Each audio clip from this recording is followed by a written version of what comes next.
sir. Good afternoon. Good afternoon, sir. Madam, shall we start? Yes.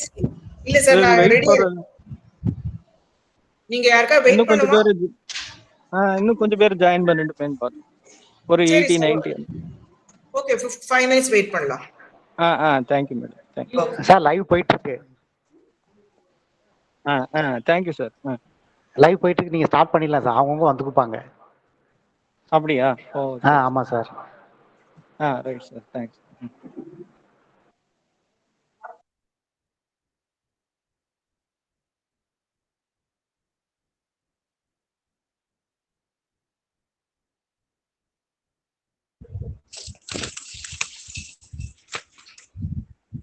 Good afternoon to all.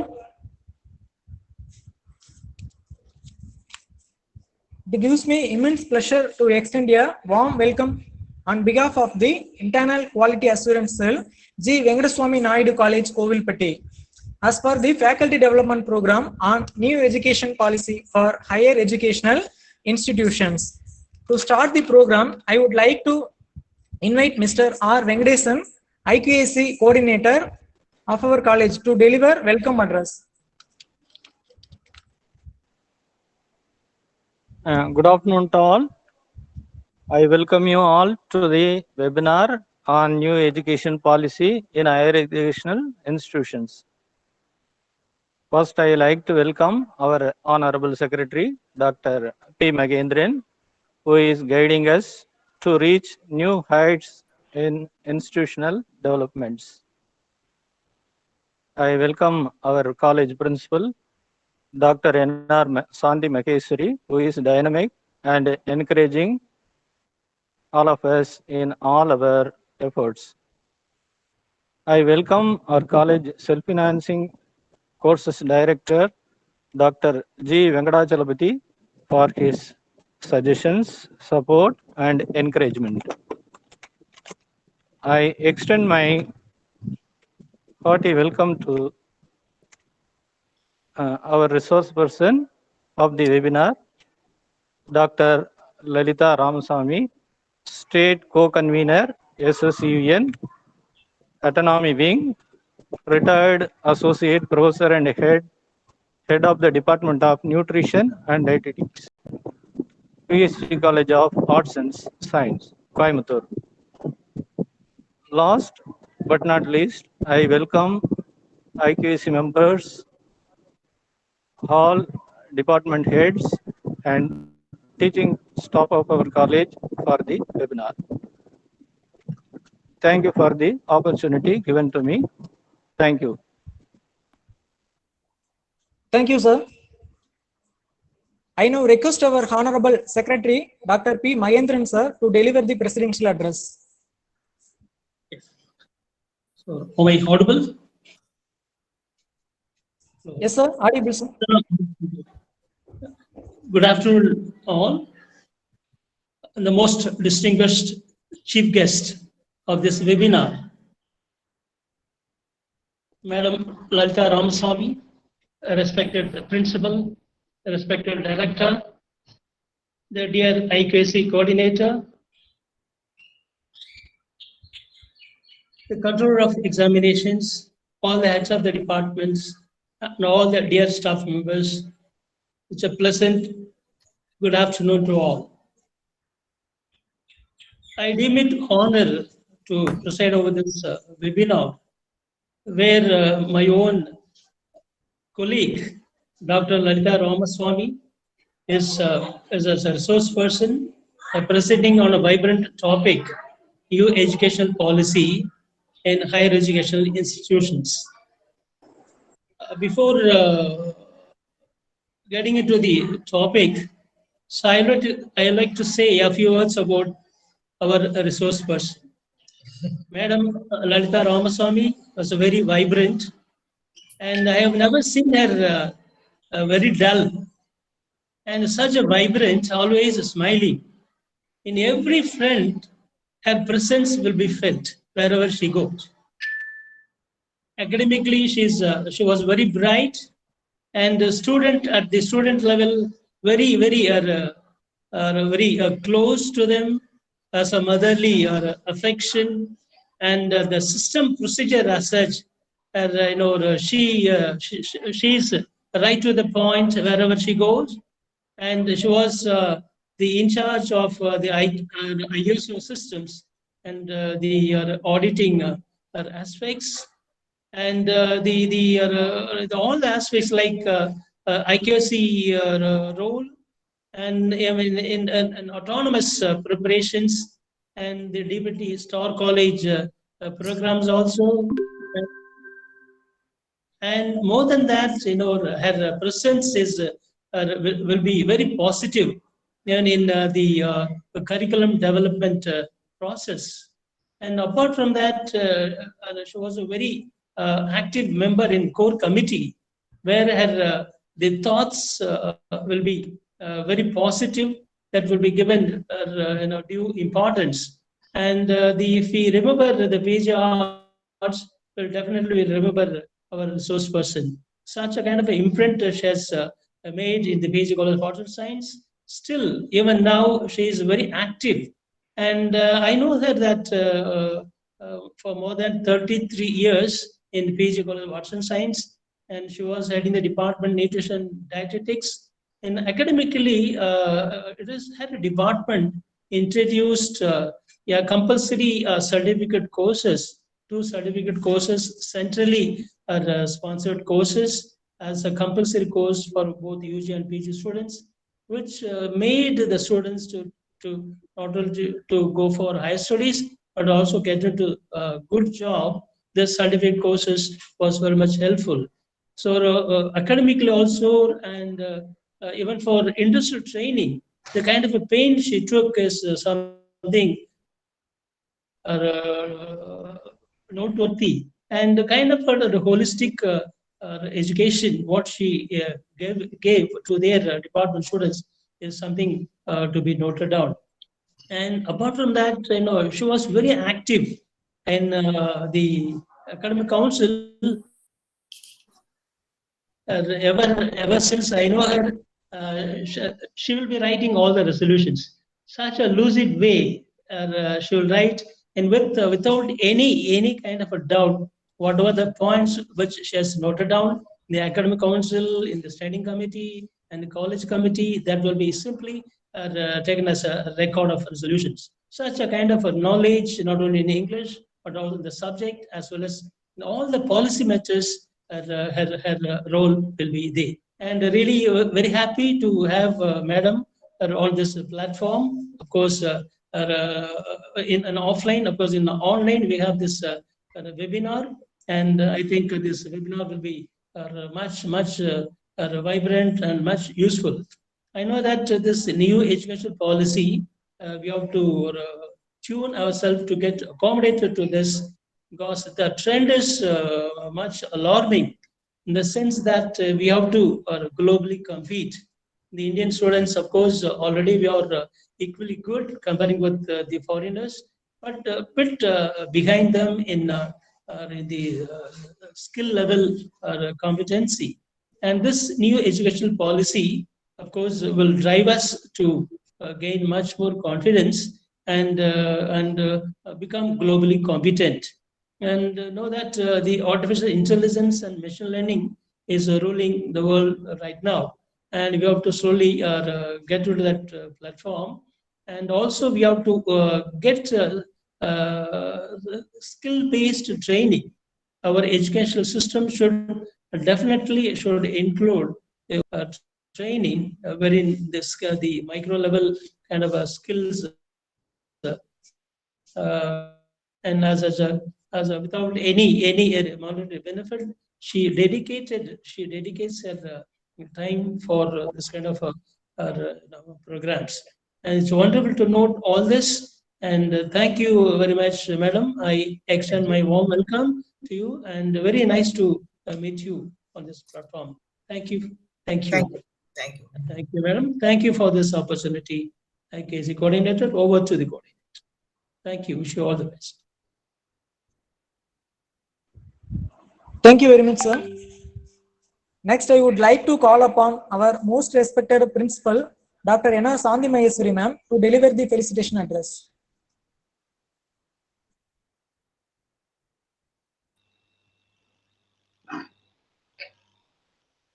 respected Secretary, and Honorable Chief Guest, and beloved Director, and IQAC Coordinator, talented and dynamic faculty members, and vibrant members of IQAC. It is my great pleasure to greet you all on this occasion. I am delighted to extend a warm and hearty welcome to all the members of the staff for brushing aside their duties and spared their valuable time by giving prime importance to this faculty development program on new education policy in higher educational institutions. The sole purpose of this program is to make the stakeholders sensitive to the need for quality skill enhancement initiatives in various higher educational institutions, and also to understand various best practices of the institutions towards quality skill enhancement and sustenance in the present generation for the youth of future India. Enhancing knowledge is one of the foremost duties of every staff.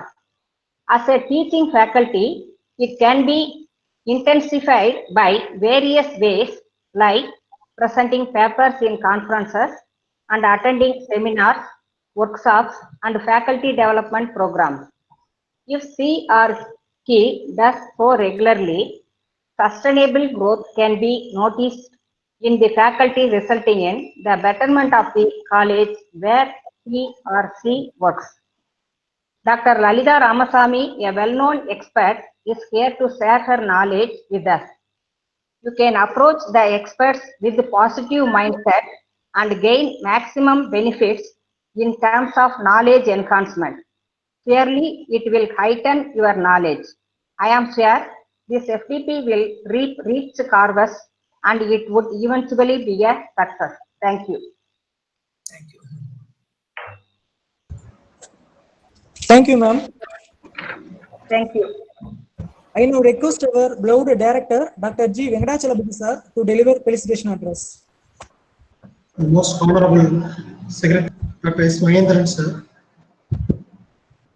respected Principal of our college, Dr. N. Sandhi Maisari madam, the eminent personality of today's webinar, Dr. Lalita Ramasamy, the IQAC Coordinator, Venkateshan, members, staff members, thank you one and all for having given me the opportunity to deliver the felicitation address, that too in a nice function like this. My secretary sir has already said a lot about the eminent chief guest of today's webinar, Dr. Lalita Ramasamy, and I hope she will be able to provide much knowledge about the new education policy. So I just had a cursory glance about what is new education policy. The main aim of the new education policy is to provide universalization of education as far as the Indian students are concerned. You are just to look at the topmost universities in the world. So they published some topmost 100 universities at the world level. So no Indian university is able to get a place in the top 100 most universities. So there is some problem as far as the education is concerned. So I hope the new education policy will provide an opportunity for our institutions to emerge as world-class institutions. And today's seminar will certainly give a lot about the idea about the new education policy, and also the students are given more focus, they are getting more freedom. And today's new education, if a person is pursuing a UG degree and if he joins and discontinues, he may not be able to get any certificate. But under the new education policy, they have proposed a 4-year UG program. Even if a person is discontinuing after 1 year of completing the education, still he will be getting a certificate like that. So I hope it is more student friendly, and also hope that the students, the future of India, will get lot of knowledge through the new education policy. And I hope this seminar will throw open more ideas, especially to the faculty members of our college, to know about the new education policy. I thank one and all for having arranged such a nice seminar that is very relevant today, and I hope that this seminar is going to throw up a lot of opportunities for our staff members. And thank one and all for having given me the opportunity to deliver the presentation address in this nice function. Thanks one and all. Thank you, sir. Next, I request Dr. B. Uma Devi ma'am, Head of Chemistry Department, to introduce the resource person. Dr. Lalita Ramaswamy, State Co-Convener, SSUN, Autonomy Wing, Associate Professor and Head, Department of Nutrition and Dietetics, PSG College of Arts and Science, to the audience.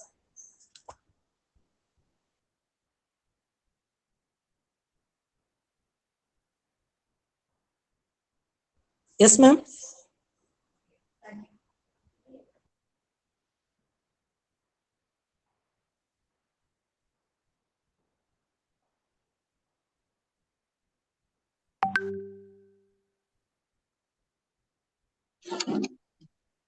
Good afternoon, everybody. Respected Secretary Sir Dr. P. Mahendran, revered Principal Dr. N.R. Sandhi Maheswari Madam, esteemed Director of Self-Financing Courses Dr. G.Venkataswamy Sir, and my dear colleagues. Today, we are having a very vibrant, multifaceted personality and a great scholar in our midst. It is none other than Dr. Lalita Ramaswamy. And my dear friends, I deem it a great honor to introduce Dr. Lalita Ramaswamy, the resource person of today's faculty development program on new education policy in higher educational institutions, organized by the internal quality assurance cell of the college to the August audience. Dr. Lalita Ramaswamy is a retired professor and head from the Department of Nutrition and Dietetics, PSG College of Arts and Science, Coimbatore. And Dr. Lalita is currently the state co-convener, autonomy wing of Siksha Sanskrita Utanyas, Tamil Nadu. She is currently the advisor, internal quality assurance cell of Kongunadu Arts and Science College, Coimbatore. She is currently working as a guest lecturer in the Department of Clinical Nutrition and Dietetics, Ganga College of Nursing.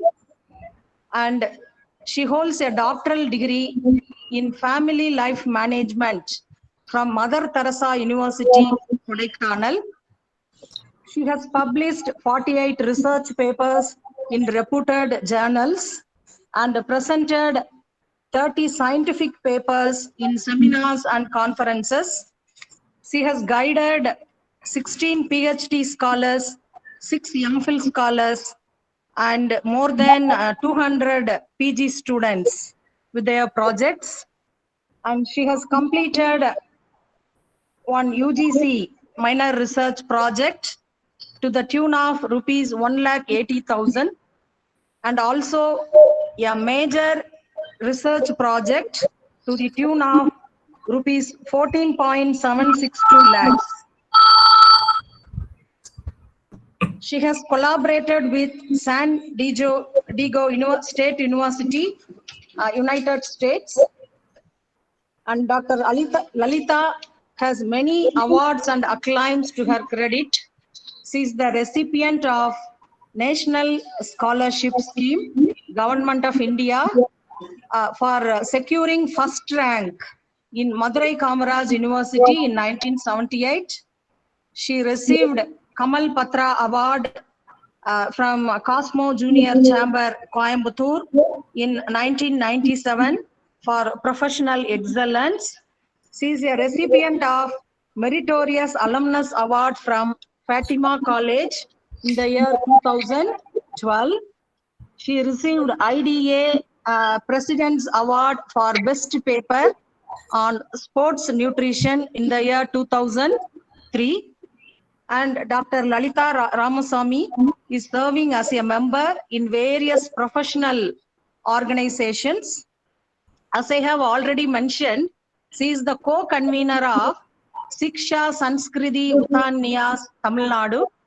She is a life member in Nutrition Society of India, India Dietetic Association, Indian Society for Parenteral and Enteral Nutrition, Indian National Trust for Art and Cultural Heritage, etc. And she has served in various academic bodies and committees constituted in PSG Arts College, Coimbatore, during her tenure as professor. She was the editor of Harbinger, an in-house journal of PSG institutions. She acted as a mentor for Fulbright Scholar at PSG College of Arts and Science, and she was the coordinator, Star College Scheme from Department of Biotechnology, New Delhi, and she was the consultant for food preparation for the development of nutritious food for school children.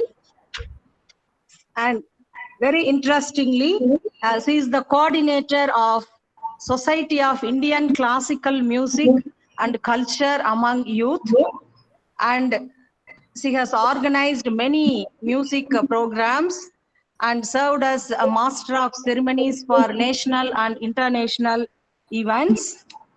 So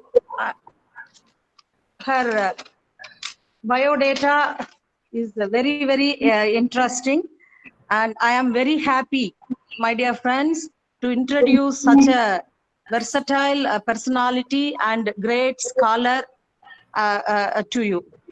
With this small note of introduction, I conclude my introductory speech. I thank you one and all for the patient hearing. Thank you.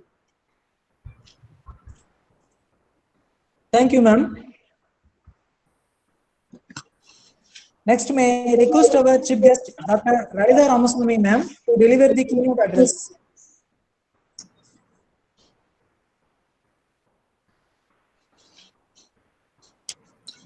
Okay, so thank you all for such a very nice introduction about me and very elaborate, probably I would say a very elaborate introduction. And Dr. Mahendran knows me apart from what is there in the biodata. He knows me other things, so he himself has given a lot of information about me. I'm very happy to be associated with G.Venkataswamy School, College of Arts and Science, as well as very happy to note that Dr. Mahendran is serving as the secretary. And so I thank all the organizers for giving me this opportunity to present before you about national new education policy for higher education institutions.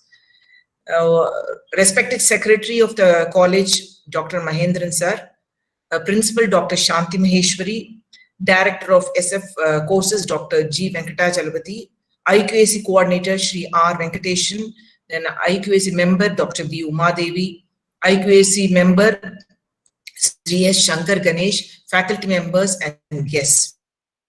So Namaskaram, good afternoon. I am very sure that all of you are at the fag end of this today's working day. But still, I think you will have to bear with me at least for the next 40 to 45 minutes. So it's a big pleasure to address you all today about NEP in higher education, representing SSUN. Now, many of you may not be aware of what is SSUN.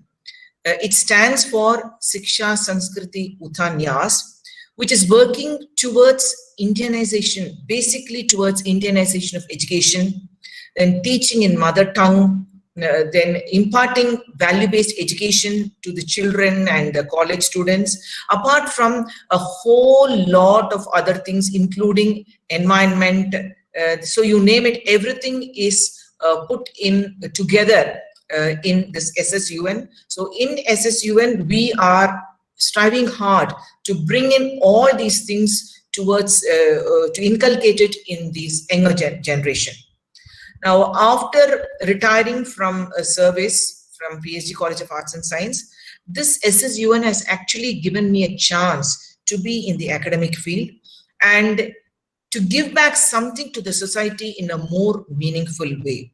So this is an honorary work which I enjoy doing it, because probably because the wavelength also suits me. That is, whatever is spelled out in SSUN, whatever the SSUN wants, it suits me, my wavelength and my interests. I'm extremely thankful to Dr. Mahendran sir for giving me this opportunity. Doctor, as I told you earlier, Dr. Mahendran and myself were in the same PhD College of Arts and Science in Coimbatore for almost probably the same number of years and retired the same year.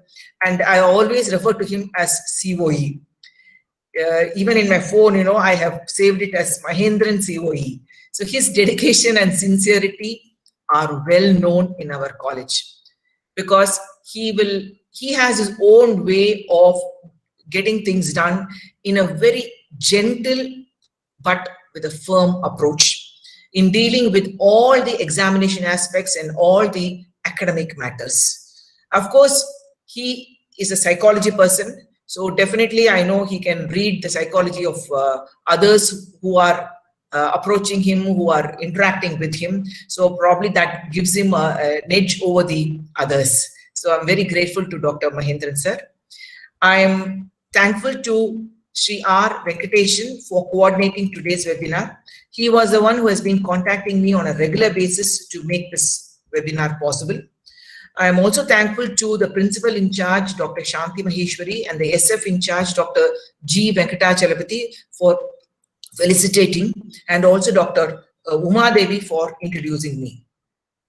This college, I can see, bears the name of the Chief Lord Sri Venkateshwara, and coincidentally, almost all the members who are listed in the agenda also have the Lord's name. I noticed it. It is obvious that this college is immensely blessed by the all-pervading Lord Venkateshwara. Also, Kovilpatti is famous for many things, but definitely it is very famous for the Kadalamittai. So no other place can match its taste, I know that. And Kovilpatti is somewhat known to me from my school days, as my origin is Madurai, and I was born and brought up in Madurai, did up to my undergraduation in Madurai. So I had many of my classmates coming to Madurai, coming from Kovilpatti and studying in Madurai. And moreover, it is a city which is very close to my Kuladevam Kovil, that is Shankaran Kovil, which I visit at least once a year. So next time when I make a visit, when I make a trip to Shankaran Kovil, definitely I'll probably make a visit to this college also. So bear with me for that. So with this introduction, I would like to go into the details of NEP. See, this NEP actually stands for New Education Policy. But every time this NEP is brought in, several decades, it takes several times new NEP has been brought in by the Indian government. It is always given the same term, NEP.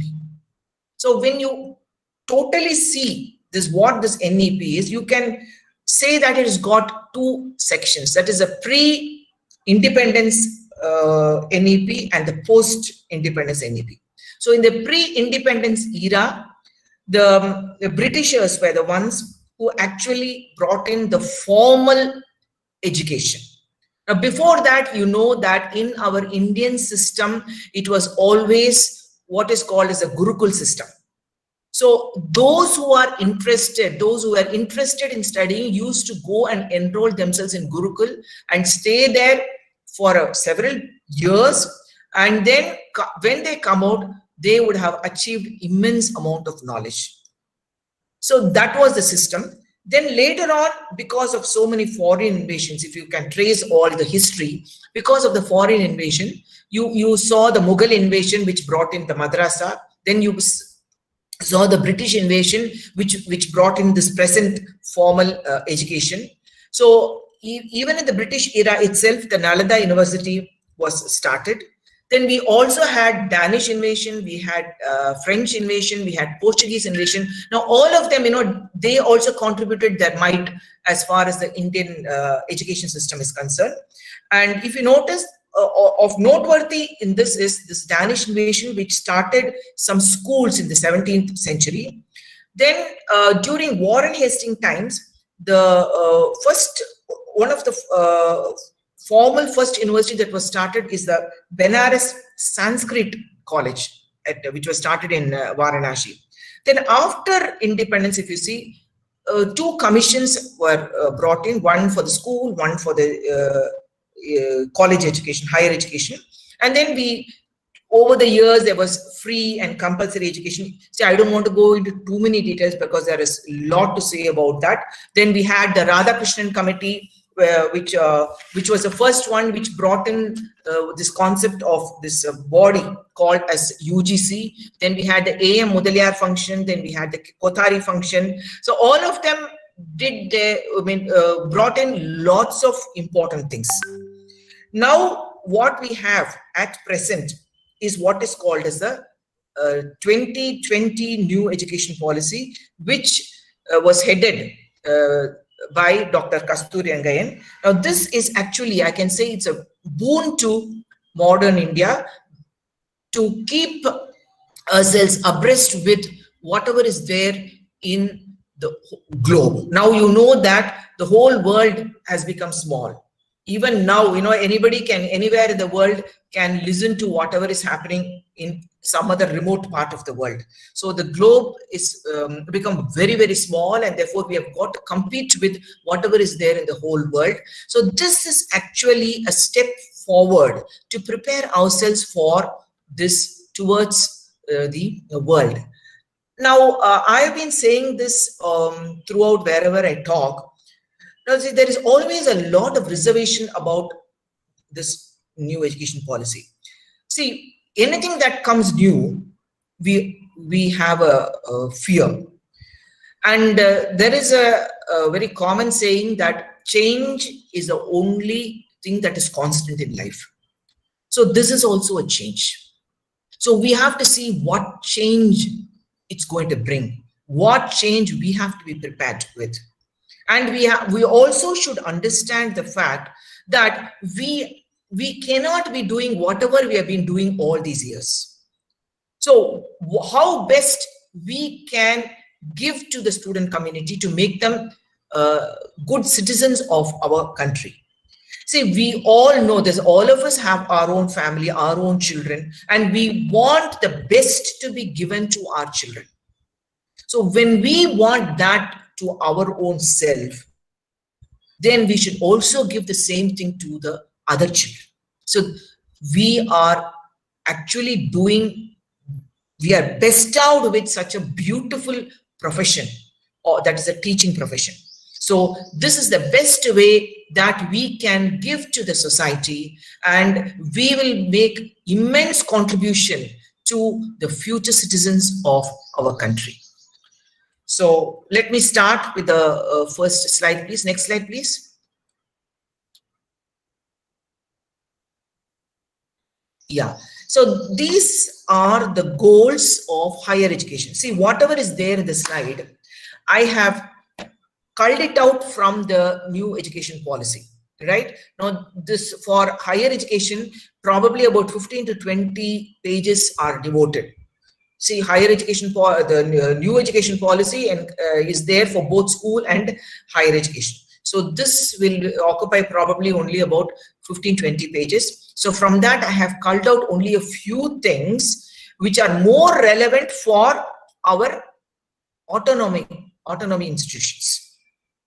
So these are the goals of higher education. See, they have divided it into different parts. One is the individual level. Next is a societal level, and third one is a national level. Now, as you see, you can read it there itself. The first point itself tells you to develop good, thoughtful, well-rounded, and creative individuals. So this is what is very important. What we have to give to the children, how the students have to develop. So ultimately, rather than giving only the book knowledge, rather than providing them only with information, right? Now we have to see to it that they are able to think on their own, they are able to use that and apply it, and also create something new out of that. Of course, the word ethical is there in so many places in this new education policy. Now, I think this word ethical is spelled out so many times, mainly because our whole world is now moving towards non-ethical. Now, for everybody, the mind is there only towards the commercial aspects. இத பண்ணினா எனக்கு எவ்வளவு சம்பளம் வரும், இத பண்ணினா எனக்கு எவ்வளவு பைசா வரும், எனக்கு என்ன பெனிஃபிட் இதுல. See, we always think in terms of only that. So our mind must start moving away. See, even in the Bhagavad Gita it is said, don't think of what you are going to be benefited. Don't think of what you will get later on. Always do your duty. So let us all be prepared with that in our mind. So we have to do our duty by providing good ethical values. First of all, we ourselves must be ethical individuals, so that we are able to give to our children, our students, to provide them. The previous one, please. The previous one, please. I think jump to the next slide. Am I audible? Am I audible, sir? Yes, ma'am, audible. Yeah, but I want the previous slide. The previous slide. One more previous slide. Yeah. See, if you see the last line, to develop capabilities across a range of disciplines, that is science, arts, humanities, languages, then professional, technical, and vocational subjects. So capabilities should be there for a range of disciplines. So which means that a person who is doing only science need not stick to only science. He should have some knowledge and some skills of the other disciplines also. This is very, very important. Next one. Next slide, please. Yeah, see, to enable personal accomplishment. See, that is, personally, the student should be able to accomplish a lot and should be able to contribute to the society. See, எப்போதுமே நம்ம படிச்சிட்டு நம்ம எப்படி சொசைட்டிக்கு ஹெல்ப்ஃபுல்லா இருக்கும், அதுக்கு அந்த இண்டிவிஜுவலை நம்ம தேர்ச்சி பெற வைக்கணும். அதுதான் ரொம்ப முக்கியம். Then of course satisfying likes. இப்போ நீங்க பாத்தீங்கன்னா ஜெனரலாவே எல்லாருக்கும் ஒரு dissatisfaction. இத செஞ்சா பத்தல, அத செஞ்சா பத்தலன்னு we are trying to go always think of இது போராது. That is the difference between the needs and the wants. So we should be always satisfied with whatever we get. So on the aspect we must inculcate it to the children. Next, please.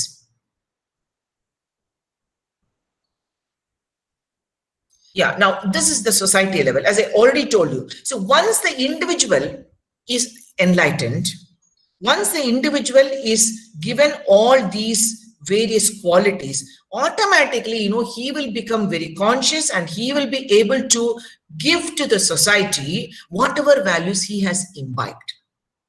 And once he gives it to the society, ultimately it's going to go to the nation. So finally, we have to create good citizens for our Bharats, our country Bharat, our country India. So this is what is very important, because எப்போதுமே என்னுடைய country, என்னுடைய தேசம், அந்த national spirit அவங்களுக்குள்ள அது கொண்டு வரணும். அது எப்படி கொண்டு வரணும்? நம்ம எத்திக்கலா இருக்கணும், நம்ம moral values கரெக்டா இருக்கணும், நம்ம உண்மையா இருக்கணும். So அதுல இருந்து சொசைட்டிக்கு கொடுப்போம், அதுல இருந்து finally national levelக்கு நம்ம கொடுப்போம். So I don't say that everybody is going to become a national leader. Now in their own small way you can do a lot. This is what is the goal of the new education policy. Next, please. Now, problems of higher education. இது வந்து நமக்கே தெரியும் because எல்லாருமே நம்ம higher educationல இருக்கோம். Now, this emphasis for cognitive and learning outcome, it's very poor. எப்போதுமே நம்ம வந்து முன்னாடி சொன்ன மாதிரி நிறைய வந்து இன்ஃபர்மேஷனை கொடுக்கணும், சிலபஸ்ல இதை இன்க்ளூட் பண்ணணும், அதை இன்க்ளூட் பண்ணணும்னு போட்டு இப்ப ஏதாவது ஒரு சின்ன டாபிக் இருந்தா அதை எலாபரேட்டா என்னெல்லாம் அதுல கொடுக்கணுங்கிறதுக்கு நம்ம ரொம்ப இம்பார்ட்டன்ஸ் கொடுக்கணும், அதுவும் வேணும். At the same time, give importance to the other aspects, other developmental aspects of the students. So that is the cognitive outcome, the learning outcome ku நம்ம ரொம்ப கொடுக்கணும், importance கொடுக்கணும். Then another thing is teaching in local languages. See, இது வந்து இப்ப வந்து new education பாலிசியில school எஜுகேஷன்ல நிறைய கொண்டு வந்திருக்காங்க. Please, previous slide please. இப்போ நியூ எஜுகேஷன் பாலிசியில local languages, that is mother டங்ல, இப்ப நம்ம மதர் டங் தமிழ்னா தமிழ்ல வந்து அந்த ஸ்டூடெண்ட்க்கு சொல்லி கொடுத்தோம்னா அவங்களுக்கு வந்து they'll be able to understand better. So it's very important that we start the education in the local languages. Then as additional, they must learn definitely a link language like English, and definitely some other third language of any other this thing. Now this is what is emphasized in school education. See, they have not spelled out that they must learn English or French or German or Hindi or Sanskrit. Nothing is mentioned. 3 languages padikkanum da kuduthirukku. See, this is what is the problem with many people who have not read this fully. Nowhere it is said that you must learn in Hindi. Nowhere it is said that you must learn only in Tamil. And the mari sollave kedaiyadhu. It is up to us. Now, left to the individuals. உனக்கு வந்து நீ இந்த ஸ்கூல்ல கோவில்பட்டி ஸ்கூல்ல நான் படிக்கிறேன், எனக்கு வந்து இங்கிலீஷ் வேணும், எனக்கு தமிழ் வேணும், எனக்கு தெலுங்கு வேணும் அப்படின்னா தெலுங்கு படிக்கலாம், எனக்கு கன்னடம் வேணும் கன்னடம் படிக்கலாம். So it's only 3 languages, right? இந்த லாங்குவேஜ் தான் படிக்கணும், அந்த லாங்குவேஜ் தான் படிக்கணும்ங்கிறது it is never not spelled out at all. Then vertical progression. Now this we all know. Now நம்மள காலேஜ் லெவல்ல இருக்கோம், அகாடமிக் ஃபீல்ட்ல இருக்கோம். சோ நமக்கே தெரியும் ஜாயினிங் போது என்ன பொசிஷன், அதுக்கப்புறம் என்ன ப்ரொமோஷன், so many yearsக்கு அப்புறம் அசிஸ்டன்ட், அசோசியேட், அப்புறம் வந்து அதோட நின்னுடுறது காலேஜ்ல. the யூனிவர்சிட்டிக்கு போனா ப்ரொஃபசர் போஸ்ட் இருக்கு. So we know that this is the academic vertical progression. Now what is there beyond this? What is there apart from this? நமக்கு ஒண்ணுமே கிடையாது, right? Now just because I have done 2 important major projects, எனக்கு ஒன்னும் no improvement in my position, right? Just because another person has not done anything, he is not demoted. So what is the difference between a person who has done so well and a person who has not done so well? Everybody is on par, everybody is getting the same salary. So it is actually resulting in demotivation for some. And then for some, it makes them very complacent. எனக்கு பண்ணா என்ன பண்ணாட்டா என்ன, எனக்கு இதே சம்பளம் வருது போரும். So this is how it is happening here. Now that trend has to change. Good performers, brilliant performers must be rewarded. So that is very important. See, this is what is there happening in all the universities, private universities. It is happening in all the foreign universities. அவங்கள they are always on tenterhooks. இத பண்ணலாமா, இந்த funding போடலாமா, இந்த research பண்ணலாமா, இந்த article submit பண்ணலாமா, இதெல்லாமே அவங்க மைண்ட்ல இருக்கும். So it's actually it's creating more stress. Whereas நம்ம வந்து குஷியா ஒரு பொசிஷன்ல எடுத்துட்டா we are getting our salary and therefore we are very happy. See, இதுதான் அந்த கம்ப்ளேசன்ட் ஆனா என்ன ஆகும், நம்மளே வந்து நம்மள வந்து உயர்த்திக்கவே முடியாம இது போறோனே உட்கார்ந்திருப்போம். So we have to come out of this shell so that we are able to do a better work, and that goes to the students and ultimately to the society and the nation.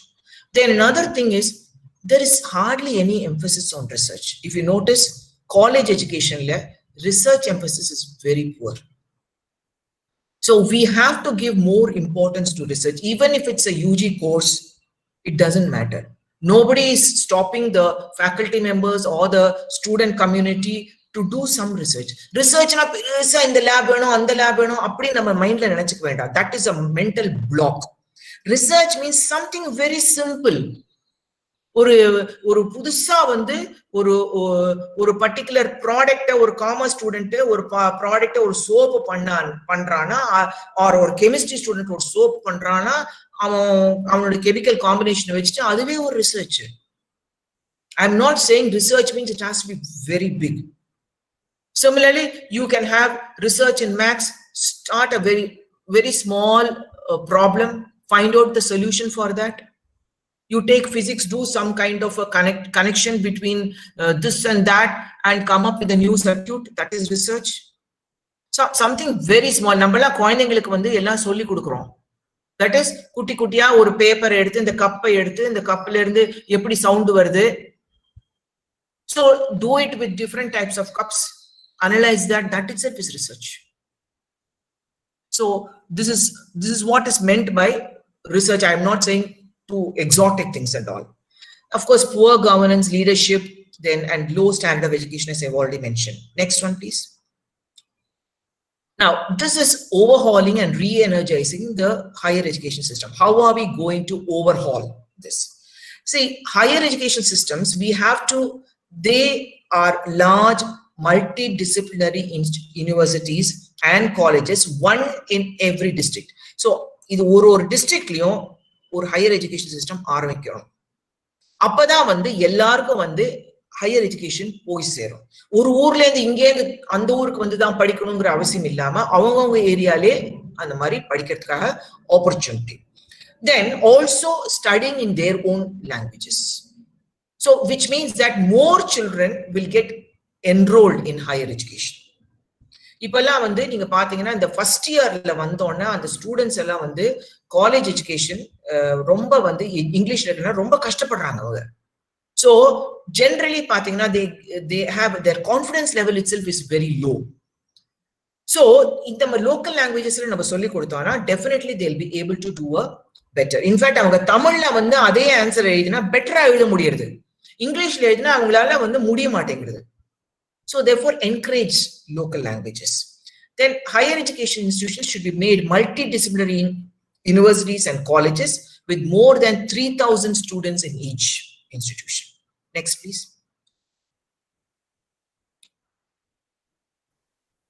Yeah, now how are we going to boost this higher education institutions? We have to provide faculty and institutional autonomy. So you give full autonomy to the faculty members, full autonomy to the college or the university. அவங்க வந்து இந்த ஃப்ரேம்வொர்க்குள்ள நீங்க என்ன வேணா நீங்க பண்ணுங்க அப்படிங்கறத வந்து அவங்க அட்டானமி கொடுத்தா அவங்க வந்து it will be possible for them to come up with lots of new things. Especially if your institution, now your college is in Kovilpatti. So நீங்க கோவில்பட்டி காலேஜ்ல வந்து அந்த ஏரியாக்கு நீங்க வந்து என்னெல்லாம் நீங்க செய்ய முடியும், உங்க ஸ்டூடெண்ட்ஸ் வந்து இந்த பர்டிகுலரா இவங்க சொல்லி கொடுத்தா அந்த ஏரியாக்கு எப்படி பெனிஃபிஷியலா இருக்கும். So that is your institutional autonomy. So autonomy is given to the faculty members to provide that kind of education for your own local area. அதே மாதிரி you see, this is one example I'm giving. இந்த மாதிரி நிறைய things autonomy கொடுத்தா நீங்களே வந்து நிறைய புதுசா கொண்டு வர முடியும்.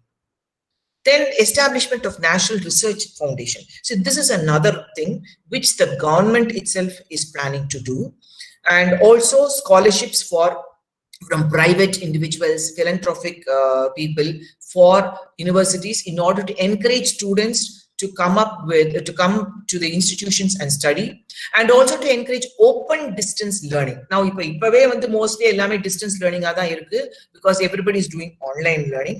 Open distance learning na from open, it's open to everybody, so from anywhere in the world a person can study by logging on to this registering in this course. Then all higher education institutions, their main goal is to make them autonomous. Next. Then transformation, this I've already told you. So a university multidisciplinary institution of higher learning offering all programs UG, PG with high quality of teaching, research and community engagement. The community engagement is ரொம்ப important. See, teaching theriyum, research theriyum. community engagement eppadi, that is you involve the community also. இப்ப நம்ம வந்து board members நம்ம வந்து இது பண்றோம், புதுசா வந்து இண்டஸ்ட்ரியில இருந்து ஒரு எக்ஸ்பர்ட், சொசைட்டில இருந்து ஒரு எக்ஸ்பர்ட், இந்த மாதிரி எல்லாம் நிறைய போர்டு மெம்பர்ஸ் கூட நம்ம உள்ள கொண்டு வரோம். அதுல வந்து those who are having a lot of interest in the community, அவங்களுடைய சர்வீஸ் ஓரியன்டட் பீப்புள், அவங்களே இந்த போர்டுக்குள்ள கொண்டதா அவங்களுடைய ஐடியாஸும் அந்த நம்மளுடைய மீட்டிங்ல கொடுத்து அதையும் வந்து நம்ம இம்ப்ளிமெண்ட் பண்றதுக்கு வாய்ப்பு இருக்கு. Next, now teaching and research. Now this is once again almost same thing. See, now most of the colleges are teaching institutions with very minimum amount of research. Now what they want is they want to have both teaching as well as research. Some of them will have teaching intensive, which will give emphasis only on teaching and with a little bit of research. Then research intensive will be vice versa, more of research and with less of teaching. Then also autonomous degree granting colleges, where large multidisciplinary institutions, they themselves will be capable of giving their degrees.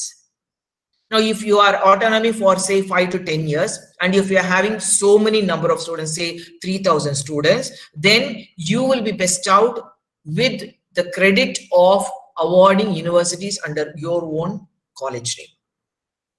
So, which means that you need not depend on the university. Next.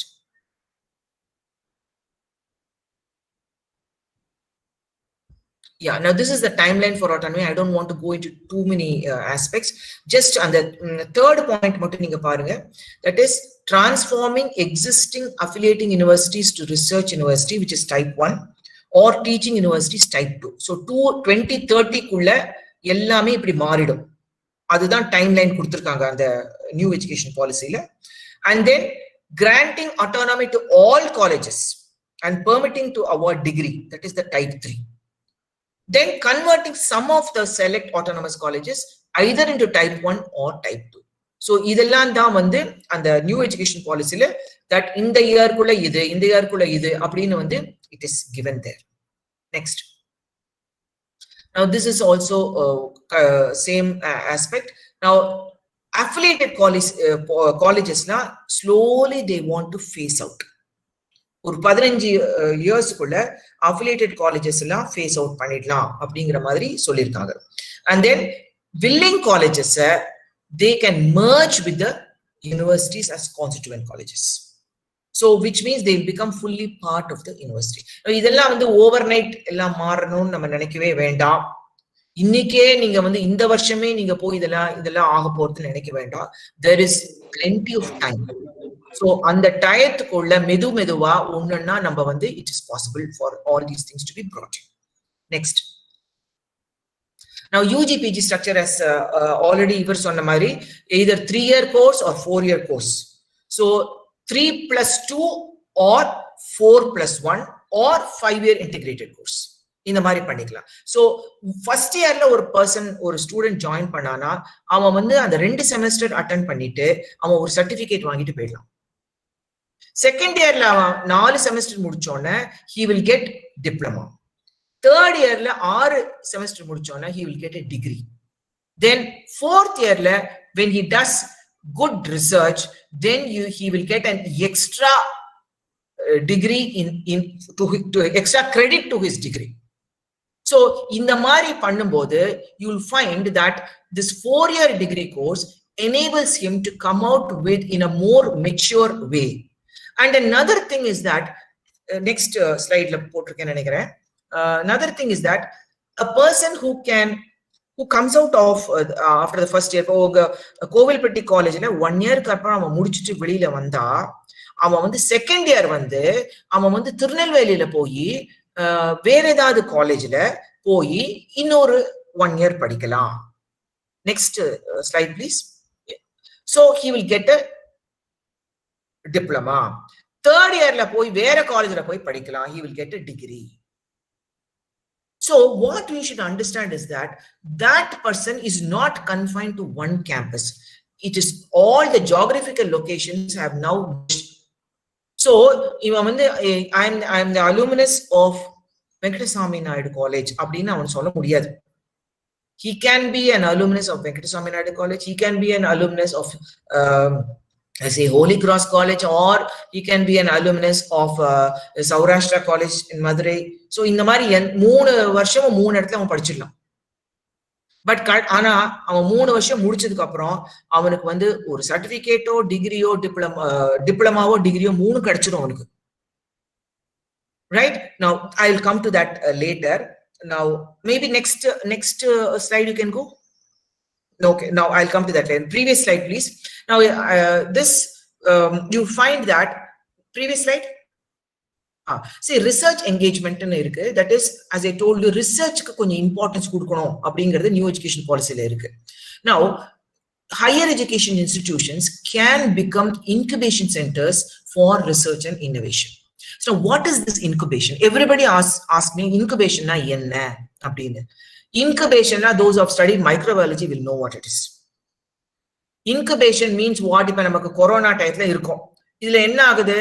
இப்ப நம்ம எங்கேயாவது ஒரு கல்யாணத்துக்கு போயிட்டு வந்துட்டா, யாரா ஒருத்தருக்காங்க corona இருந்ததுன்னா நமக்கு ஒரு 10 நாள் கழிச்சு இந்த கொரோனா சிம்டம் வருது. ஏன் அது 10 நாள் எடுக்கிறது? ஏன் அடுத்த நாளே நமக்கு வரமாட்டேங்கிறது?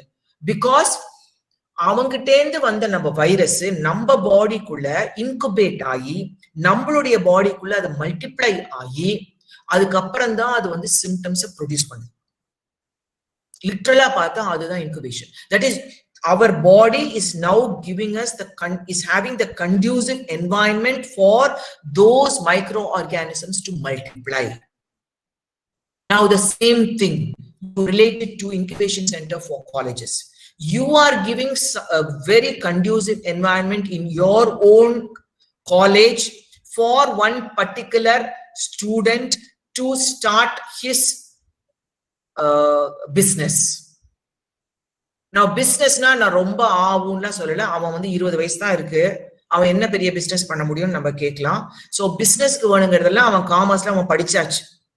காமர்ஸ்னா என்னன்னு படிச்சாச்சு, மார்க்கெட்டிங்னா என்னன்னு படிச்சாச்சு, அக்கௌண்ட்ஸ்னா என்னன்னு அவன் படிச்சாச்சு.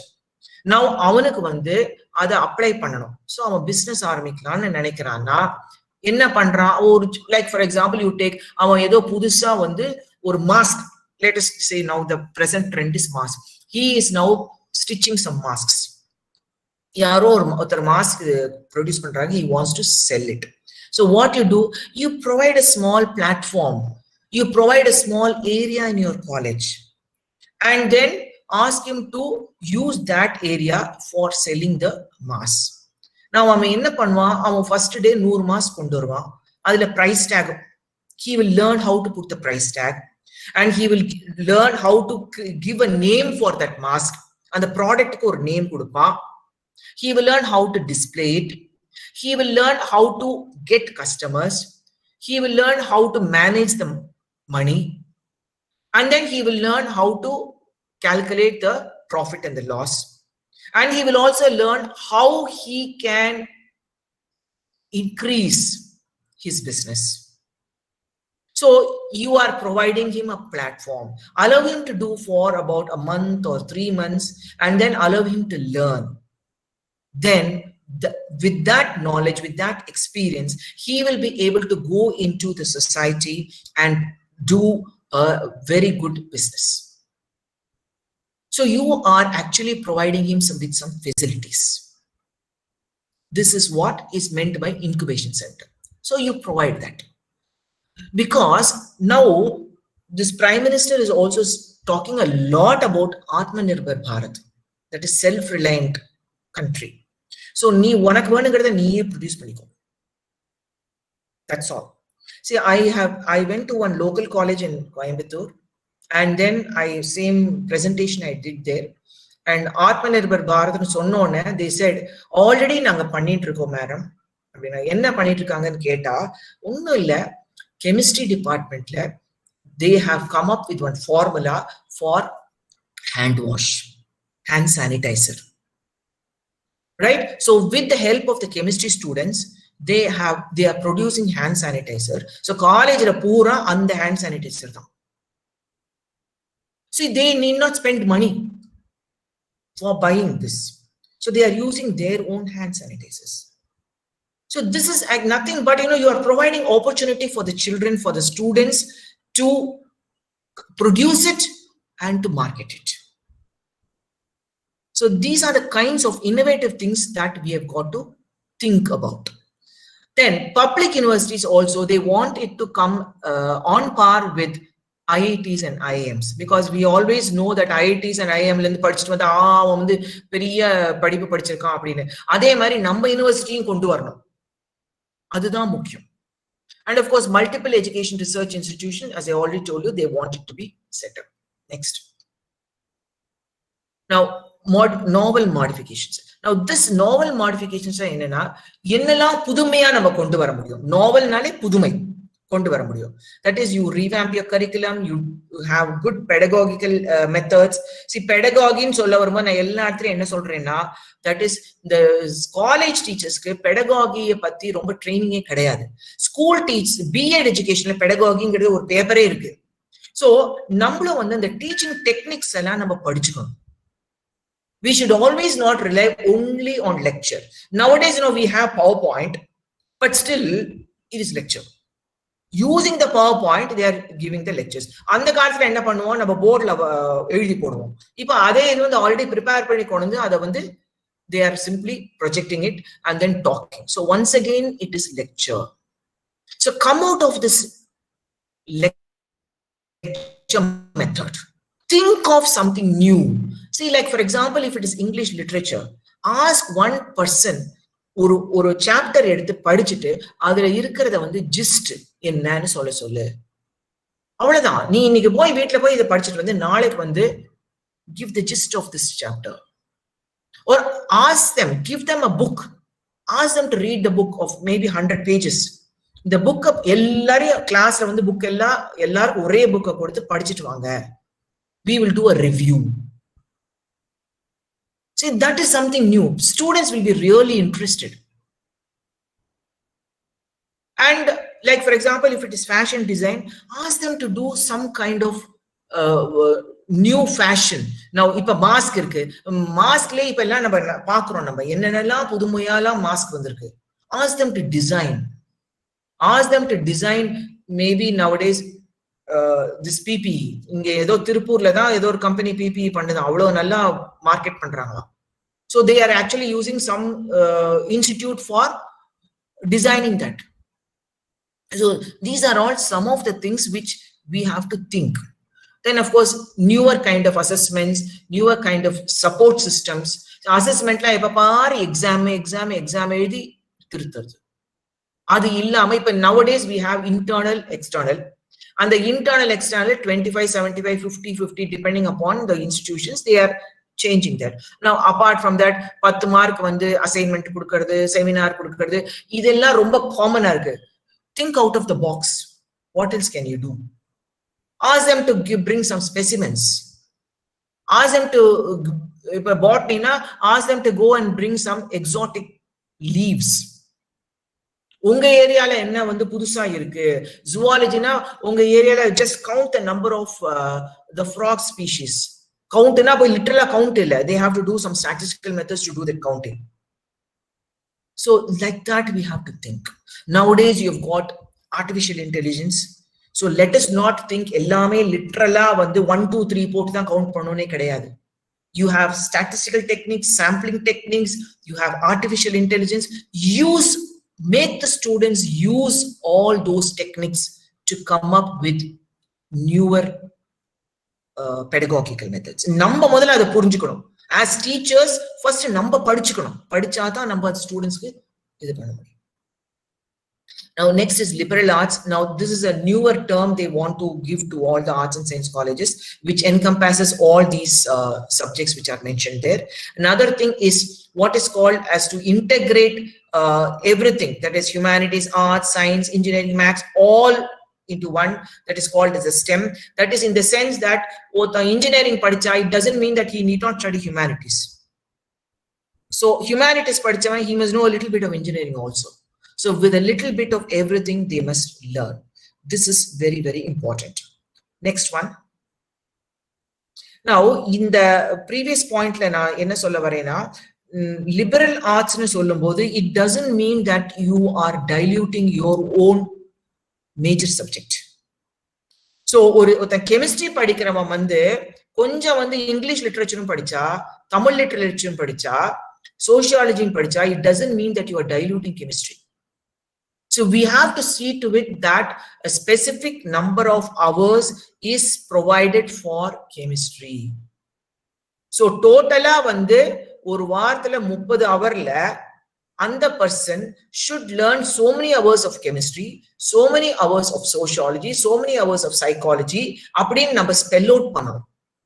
அப்பதான் வந்து he can get a degree in BSc chemistry, but he will also learn a little bit of other subjects also. That is important. Next is innovative and interdisciplinary courses. Now, இதெல்லாம் வந்து நம்ம சொன்ன மாதிரி interdisciplinary-னா என்ன?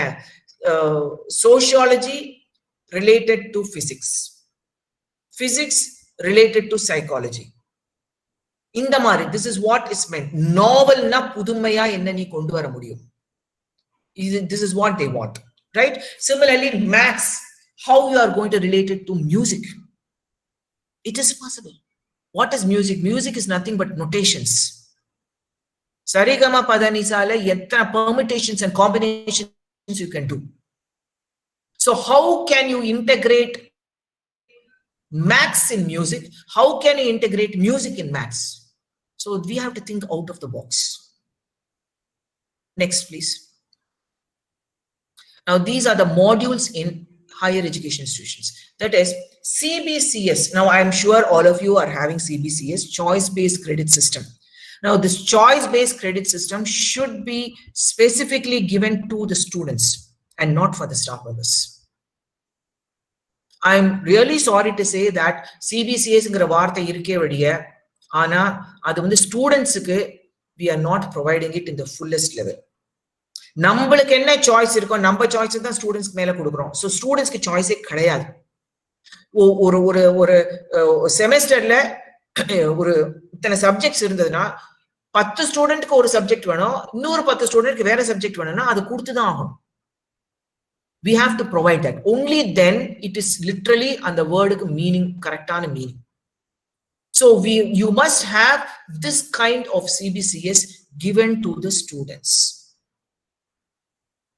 Right? Then this academic bank of credit, இத வந்து நிறைய பேர் யூஸ் பண்றாங்க. Whoever talks about NEP uses it, but actually, you know, it first came in the Times of India. As soon as NEP release பண்ணோன Times of India it came. Now, what is this academic bank of credit? It is a jargon which is used very frequently here. We all know what is meant by credit in your bank account. So once your salary gets credited, then our money in the bank goes up. The number money goes up. So same thing with the education. That is, suppose this person has done முதல்ல நான் சொன்னேன் certificate, diploma, degree நான் சொன்னேன். So suppose இந்த person வந்து வெங்கடேஸ்வரா காலேஜ்ல அவன் வந்து ஃபர்ஸ்ட் இயர்ல 10 கிரெடிட் எடுத்துட்டான் அப்படின்னா என்ன அர்த்தம்? அவனுடைய பேர்ல 10 கிரெடிட் இருக்கு. அவன் அடுத்த வருஷம் வந்து அவன் வந்து திருநெல்வேலியில போய் ஒரு காலேஜ்ல போய் இன்னொரு 20 கிரெடிட் படிக்கிறான் அப்படின்னா 20 + 10 30. So he is now increased. இன்னொரு காலேஜ்ல போய் மதுரையில போய் இன்னொரு காலேஜ்ல போய் அவன் இன்னொரு 20 கிரெடிட் படிக்கிறான். சோ இப்ப என்ன 50 கிரெடிட் ஆயிடுச்சு. Then he goes to another college and takes another 10 credits. So he gets 60 credits. Right? Now, totally there have to be 120 credits. Right? So if he is இந்த மாதிரி சேர்த்து 120 credits அவன் சேர்த்துட்டா, now he can get a degree. இதெல்லாம் எப்படி செய்ய போறோங்கிறது நமக்கு வந்து நம்ம அதை பத்தி we need not மண்டே போட்டு உடைச்சுக்க வேண்டாம். Because I listened to a talk by Dr. Pankaj Mittal. She said that 30% of what is there in NEP, the government will do. The government is responsible. 70% what is there in NEP, the autonomous colleges and the academic fraternity will do. So let us only bother about the 70% of what we can do. அதனால நம்ம அதை பத்தி கவலைப்பட வேண்டாம். அதாவது அந்த 3+2+1 or 4+1 அதை பத்தியும் நம்ம இப்போதைக்கு வேண்டாம், கவலைப்பட வேண்டாம். அதெல்லாம் I think Tanshi will look after. Because நம்ம காலேஜ் லெவல்ல போய் 3-year degree 4-year degree நம்மளால மாத்த முடியாது. யூனிவர்சிட்டி சொல்லணும், கவர்மெண்ட் ஆஃப் தமிழ்நாடு சொல்லணும், எல்லாம் அவங்க எல்லாம் சொன்னாதான் அது நம்ம பண்ண முடியும். So whatever is possible for us, like for example community engagement, கண்டிப்பா நம்மளால பண்ண முடியும். Take one small problem from the community and ask students to do some research on that. That I'm sure you can do. Interdisciplinary, I'm sure you can do. Provide so many credits from chemistry and so many credits from English. That I'm sure you can do. As Mahendran sir said, we have done a lot of such innovations in our college. We were the first ones to introduce what is called as the invisible component.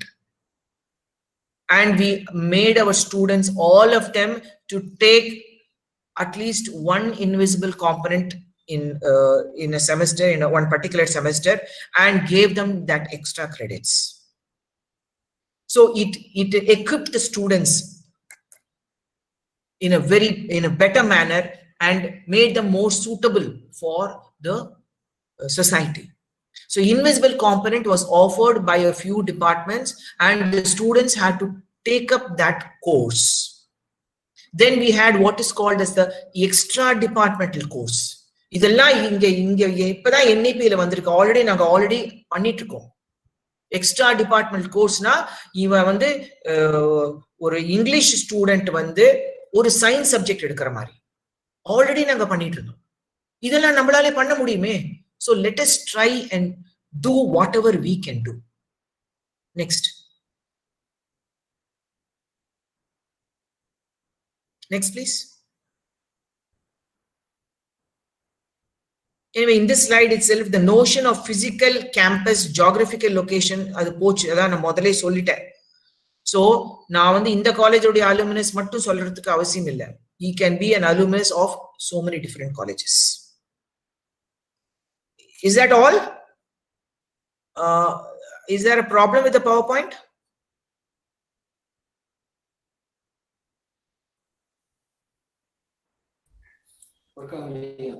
Yes, ma'am. You are audible, ma'am. No, I'm audible, but the PowerPoint is not there. So it doesn't matter. It doesn't matter. I've almost come to the last part. Ma'am, slight network issue, ma'am. That's okay. It doesn't matter. So we will. I've almost come to the last part. So there is credit-based courses, then projects in the areas of community. Already I've mentioned all those things, so I won't go into too many details. Then try to get some internships in your own locality. Now, suppose in your locality, I don't know what is famous, or is it famous for? If it's famous for textiles, then let them get internship in textile industry. Let them get even internship even in a textile outlet. ஒரு துணி கடையில போய் கூட ஒரு commerce student can, or MBA student or BBA student can get his internship. Right? Now, if now in your locality, there are Virudhunagar and all is famous for oil production. நிறைய oil producing units எல்லாம் இருக்கு. So அங்க போய் அவங்க internship எடுத்துக்கலாம். There is also a very good bread manufacturing unit. I know that. So bakery is there. So you can get internship in such places. So we must simply think நம்மளுடைய சப்ஜெக்ட்டுக்கு ரெலவெண்டா என்னெல்லாம் எங்கெல்லாம் internship இருக்கோ அங்க students அனுப்பி அதுக்கு ஒரு கிரெடிட்டை கொடுத்து அவங்களுக்கு அதை you can add it to their total credits. Then optimal learning வேணுங்கிற எல்லாமே comprehensive approach ஓட கொடுக்கணும் நம்ம. As I told you earlier itself, the pedagogy, assessment techniques எல்லாமே. Then next one is curricular and co-curricular activities. See, we should always not think only about curriculum. How நம்மளே சொல்றோம் நம்ம குழந்தைங்க போய் விளையாடணும், பாரதியாரே சொல்லியிருக்காரு ஓடி விளையாடு பாப்பான்னு. சோ நம்மளுக்கே பாருங்க வீட்டோட அடிஞ்சுக்கிறதா நமக்கு பிடிக்கல. சோ ஸ்கூல்ல இருந்து வந்தா அந்த குழந்தைய உடனே டியூஷனுக்கு உட்காத்துறது, ஹோம்ஒர்க் பண்ண வைக்கிறது. அது மட்டும் இல்லாம நம்மளுடைய college students we must provide them with apart from curriculum, co-curriculum, extracurricular activities எல்லாமே நம்ம கொடுக்கணும். See, this is the reason why it is important to have associations and clubs. நம்ம வந்து நேச்சர் கிளப்னு ஒண்ணு இருக்கலாம், மியூசிக் கிளப்னு ஒண்ணு இருக்கா. எதுக்காக அதெல்லாம் பண்றோம்? நேச்சர் கிளப்னா அந்த பர்சன் வந்து அதுல இருக்கிற மெம்பர்ஸ் எல்லாம் வந்து they will come to know what is there in their campus. மியூசிக்னா how well they are able to perform. இப்போ ஒரு ஃபங்க்ஷன் நம்ம எதுக்கு வந்து ஒரு காம்படிஷன் கண்டக்ட் பண்றோம்? ஏன்னா அவங்களுடைய அந்த டேலண்ட்டை வந்து வெளியில கொண்டு வரதுக்கு.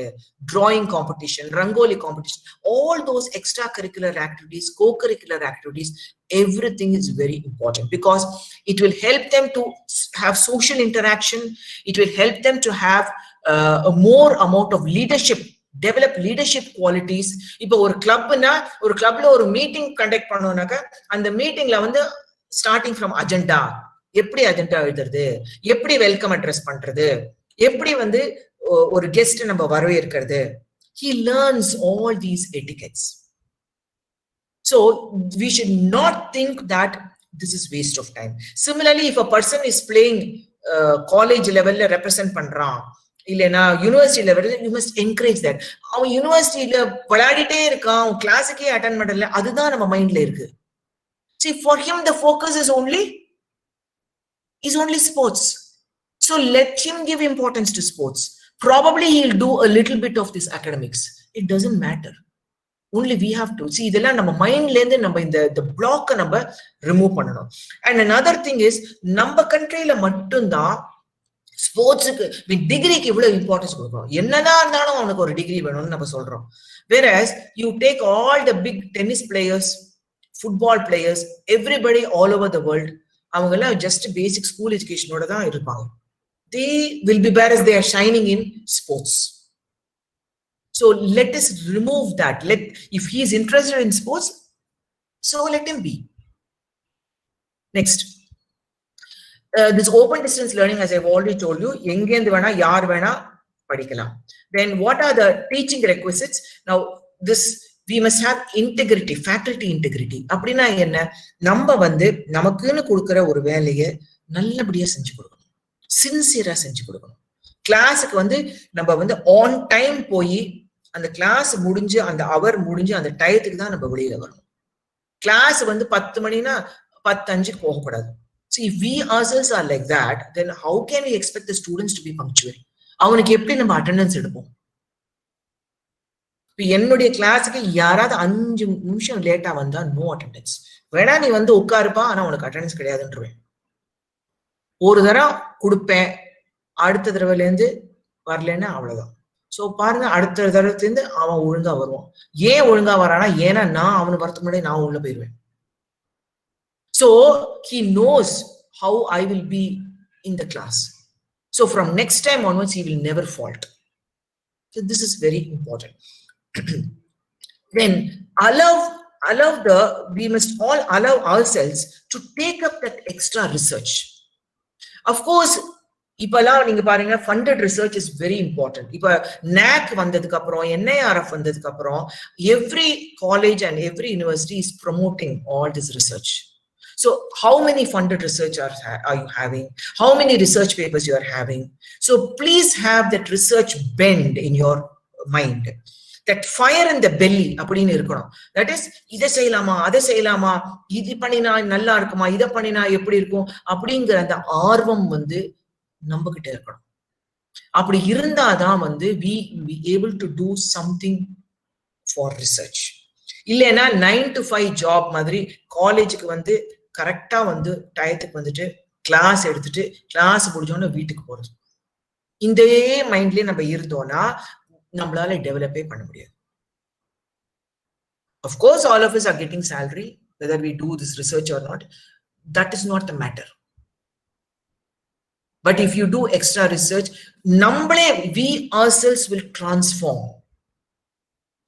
Extra வேலை எடுத்துக்கோங்க. If you are given responsibility for IQAC, take up that extra responsibility.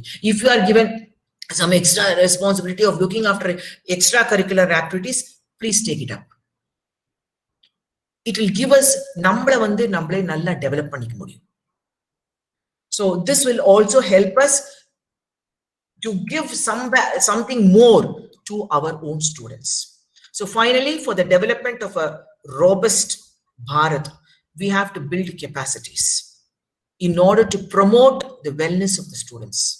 Wellness means both physical, mental, psychological, you name it, ethical, every part of that all-round holistic development, it should be given to them. And then you must have a vibrant campus. So இப்போ நம்ம வந்து ஒருத்தர் நம்ம வீட்டுக்கு வந்துட்டாங்கன்னா வந்த சிரிக்க பேசிட்டே இருந்தானா we feel so good, we invite that person, எப்படா வருவான் அப்படின்னு காத்துட்டு இருப்போம். Whereas if that person comes and complains and about anything na வந்துட்டான்டா அப்படிம்போம். So same thing for the campus also. It should be a vibrant campus. எல்லாரும் வந்து நல்லா படிச்சு நல்லா வந்து முன்னுக்கு வந்து இந்த டெவலப்மெண்ட்டை பார்த்து சந்தோஷப்பட்டு அந்த டெவலப்மெண்ட்டை பார்த்து சந்தோஷப்பட்டு அப்புறம் எல்லாரும் ஓவராலா வந்து கோஆபரேட் பண்ணி நம்ம வந்து இருக்கணும். So this is very important. Of course, it is very difficult. I know that because every individual will be feeling jealous of the other. Let us not bother about that. இன்னொருத்தர் வந்து என்ன சொல்றாங்களோ அவங்க என்ன பண்றாங்களோ அப்படிங்கறத நம்ம வந்து ரொம்ப வந்து அதுக்கு இம்பார்ட்டன்ஸ் கொடுக்காம we must only give importance to the teaching, to the learning, to the research, you name it, everything concerned with academic things, we should be able to concentrate on that. And then counseling systems, that is now mandatory. Every college is now having a psychological counseling system. So anala adu vanda already it is taking place, especially as far as Tamil Nadu is concerned, it is taking place. So all this will help to create a well-rounded and an innovative individual. So the final light is the success of this NEP depends on all the stakeholders. So you have to stakeholders na yaar is student is a stakeholder, staff members are the stakeholder, head of department, principal, secretary, then university vice chancellor, then even the governor, then education minister, then national union education minister up to prime minister. Every person is a stakeholder of education system. So ellarum onna cooperate panni nadathinaatha inda NEP vandu nallapadiya vandu nama implement panna mudiyum. So finally everything should merge into a coherent ecosystem of higher education. So that is a final goal of this NEP. So thank you very much for giving me this opportunity. I am open to questions. So if anybody has got any questions, I'll try to answer. Thank you.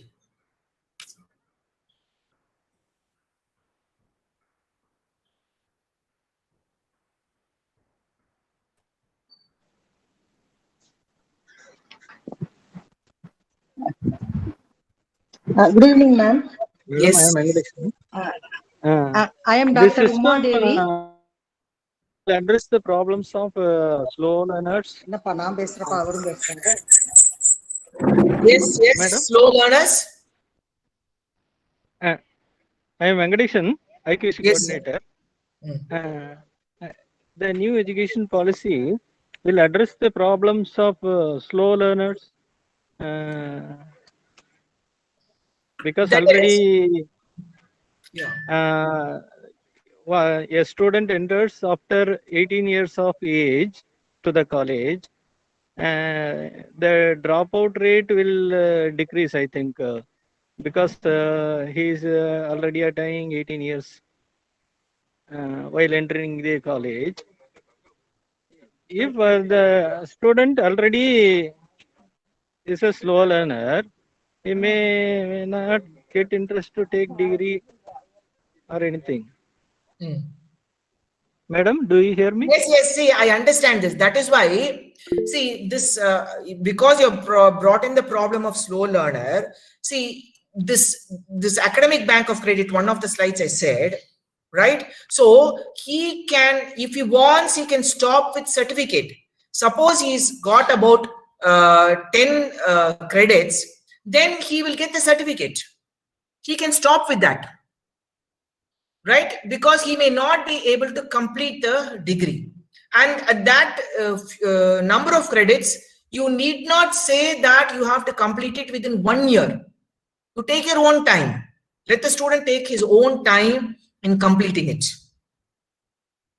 So in the semesterல first semesterல எல்லாரும் வந்து 5 paper எழுதினா இந்த slow learner can write 3 papers. அதுக்கு உண்டான credit அவனுக்கு கிடைக்கும். இந்த பாசிபிலிட்டிலாம் நம்ம கொண்டு வரலாம் இந்த new education policy.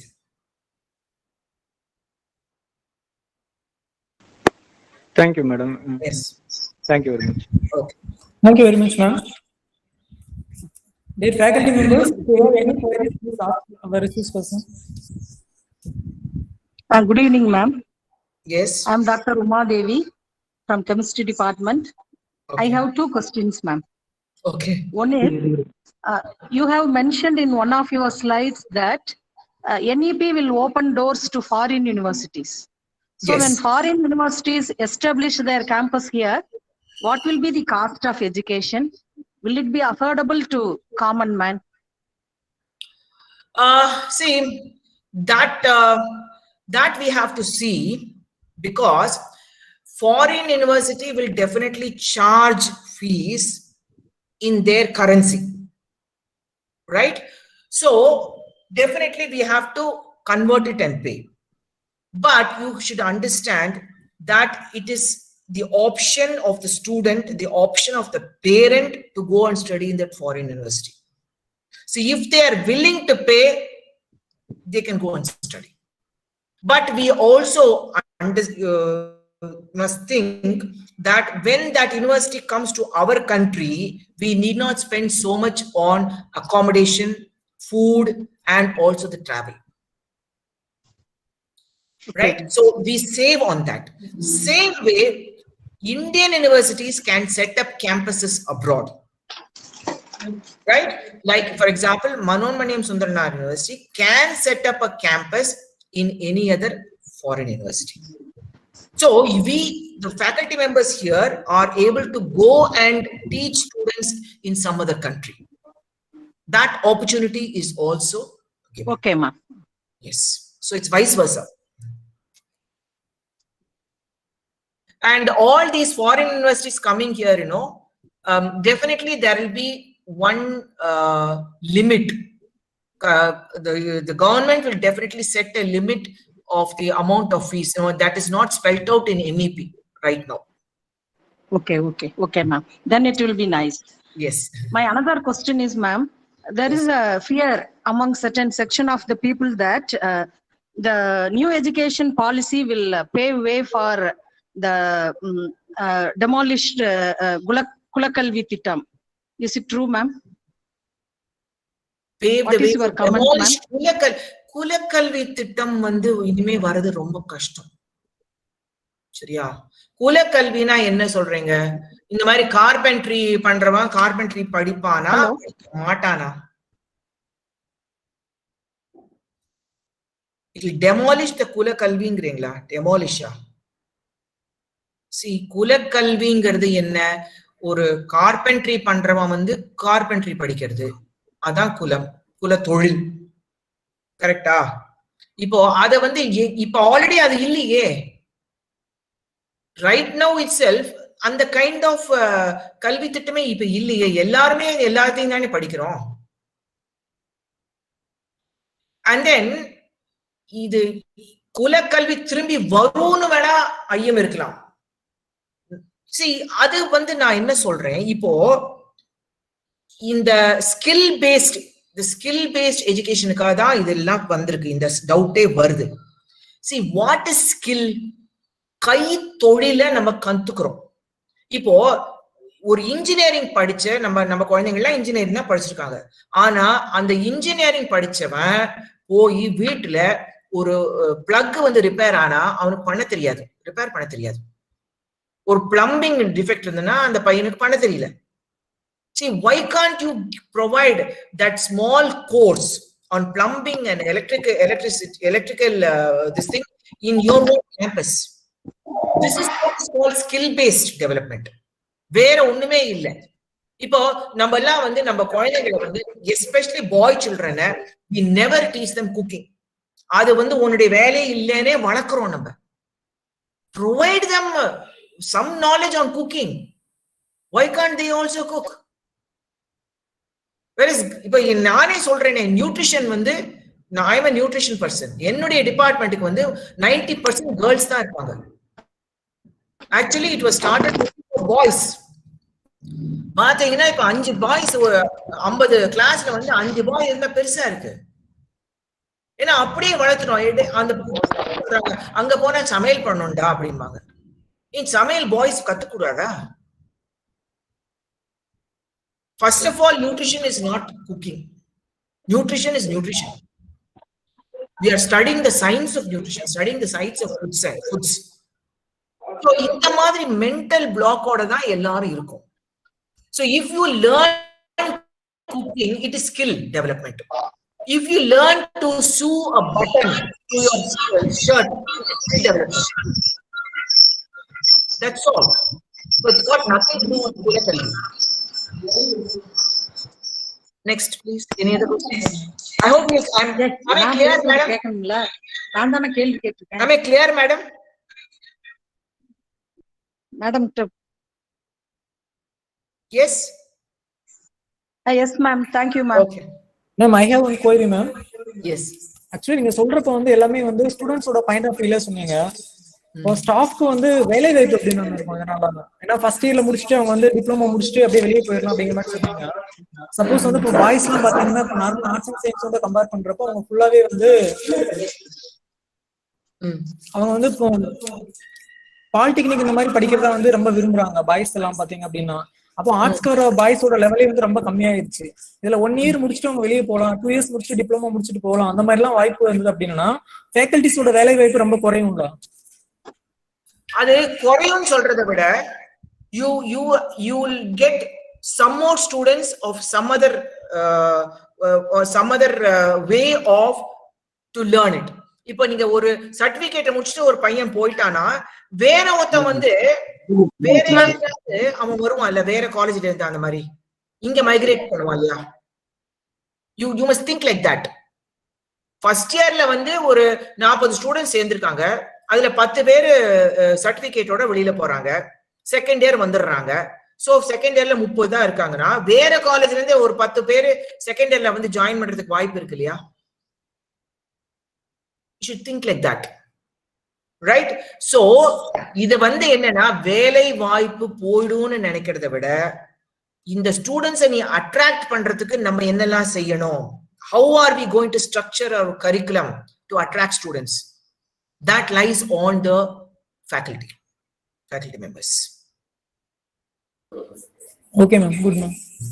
So what we should understand is that, all of us must be on tenterhooks. We cannot take anything for granted. Thank you, ma'am. Faculties, any queries? One kind request. Dear faculties, kindly fill the feedback form before you leave the session. Any queries? Madam, good evening, sir. Santaram, madam, wonderful presentation, madam. So very highly useful. I have a small clarification from you, madam. Yes. Madam. Yes, sir. Madam, you have mentioned in one of the slides, higher education institute shall move away from high stakes examinations towards continuous and comprehensive evaluation. Could you elaborate on this, madam? Yeah. That is, as I told you earlier itself, now we are giving 25% continuous, 75% the comprehensive. Yes. Some colleges are given 50 and 50. Yes. Now they want to have more of continuous assessment and less for comprehensive exam. So continuously the student has to be evaluated. That is why in the pedagogical techniques itself, I told you, you must come up with innovative techniques of teaching. Similarly, innovative techniques of evaluation. So, like for example, if it is an English class, you can ask the student to stand up and read read a passage. So how is his vocabulary? So தமிழ்ல வந்து இந்த 3 லாக்கும் நிறைய பேருக்கு வித்தியாசமே தெரியறது இல்ல. So அந்த ஒரு பேசேஜ்ல வந்து அந்த 3 ராவும் போட்டு அந்த பேசேஜை போட்டு அந்த பர்சனை ஒழுங்கா ப்ரொனவுன்ஸ் பண்றானான்னு அவனை கண்டுபிடிக்கலாம். So you give, see, oral examination is one way of assessing. Or you dictate, ask him to write a letter for one particular industry ki letter edu, you give them that. You give them the theme, ask them to write it. So this is continuous assessment. Give them so many different online tests. In the marila number, we must think and create more and more kind of assessment techniques, like group discussions. Divide them into groups, give them a topic, see how well they are discussing, see which person is dominating in the group, see which person is being very meek. You can say which person is trying to say something but is unable to say it. So these are some of the ways by which you can assess. Then, like for example, இப்ப நாங்களே எங்க காலேஜ்ல வந்து star college ஸ்கீம்ல என்னென்னமோ innovative மெத்தட்ஸ்லாம் இது பண்ணோம். Like for example, botany department came up with a very nice way of presenting their themes.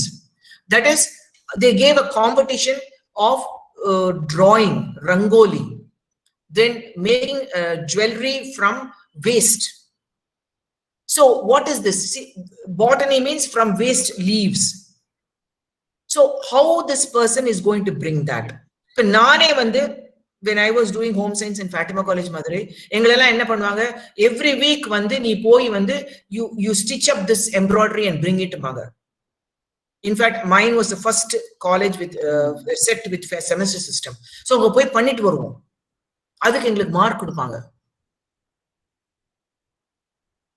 So these are some of the things which I can say, but avanga subject la they must come up with some innovative ways of assessment. Yes, ma'am. Thank you. When this NEP practice will be implemented? Actually we can start right away, sir. Some of the things we can start right away. From this coming academic year itself we can start, because there are other states which have already implemented it. Only Tamil Nadu has not started. Okay. So small way, as I told you, this 70% is in our hands. So in a very small way, we can start from the coming academic year. Okay. So we can have our own system of evaluations also. Yes. Yes. Okay. Yes. System procedure should be evolved. Yes. See, right now we have to abide by what is there in the Tanshi, what is there given by the Bharatiya University, I mean, your Manoenmani Sundaram University. That is very important. And the framework kulla enella seiya mudiyumo adu nama seiyala. இப்போ இன்னும் ஒரு சின்ன ஒரு சிக்கல் தான் madam. இப்போ பாத்தீங்கன்னா appointment இதெல்லாம் பாத்தீங்கன்னா எல்லாமே இந்த கிராஸ் மேஜர் எல்லாம் ஸ்பெஷலைசேஷன் இருந்ததுன்னா அவங்களுக்கு வந்து டிஎன்பிஎஸ்சி எல்லாம் அந்த அளவுக்கு ஒரு இது கொடுக்கறது இல்லை, அப்பாயின்மெண்ட் பண்ணக்கூடாதுன்னு ஒரு பாலிசி வருது இப்போதைக்கு. சப்போஸ் தட் இப்போ கம்ப்யூட்டர் சயின்ஸ்ல ஜாப் வேணும்னா பிஎஸ்சிலையும் கம்ப்யூட்டர் சயின்ஸ் இருக்கணும், எம்எஸ்சிலையும் கம்ப்யூட்டர் சயின்ஸ் படிச்சிருந்தா தான் நீங்க வந்து ஒரு ஃபேக்கல்ட்டியை ஜாயின் பண்ண முடியும். மேத்ஸ்னா யூஜியில மேத்ஸ் இருக்கணும், பிஜியில மேத்ஸ் படிச்சிருந்தா தான் நீங்க வந்து ப்ரொஃபஸரா நெட் பாஸ் பண்ணி பிஹெச்டி பாஸ் பண்ணி வர முடியும். இங்க யூஜியில மேத்ஸ் இல்லாம நீங்க ஸ்டாட்டிஸ்டிக்ஸோ வேற ஏதோ கோர்ஸ் படிச்சுட்டு இப்போ நீங்க சொல்லக்கூடிய இந்த மல்டி டிசிப்ளினரி அப்ரோச்ல படிச்சுட்டு அப்புறம் வந்து பிஜி வந்து ஒரு பர்டிகுலர் இதுலயும் அதே டிசிப்ளினர் பிஹெச்டி பண்ணியிருந்தா தமிழ்நாட்டுல இப்போதைக்கு வேலை கிடைக்காது. அந்த சூழ்நிலை இருக்கு. இது எப்படி அட்ரஸ் பண்ண முடியும்? Yes.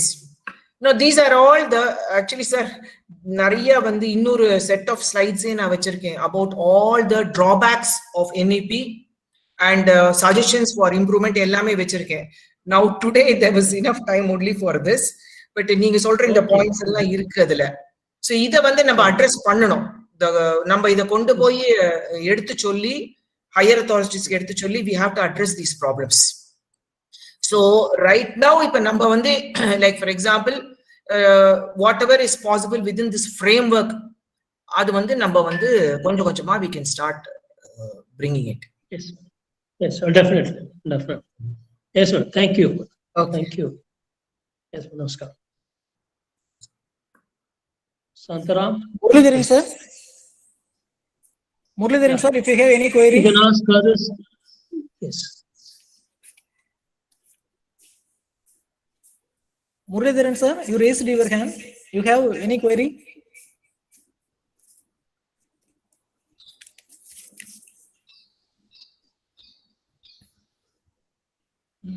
Okay, thank you very much, ma'am, for your impressive and a very informative session.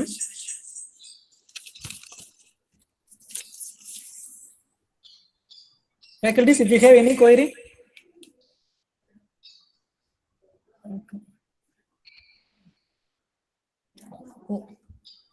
Okay, I would like to call upon Mr.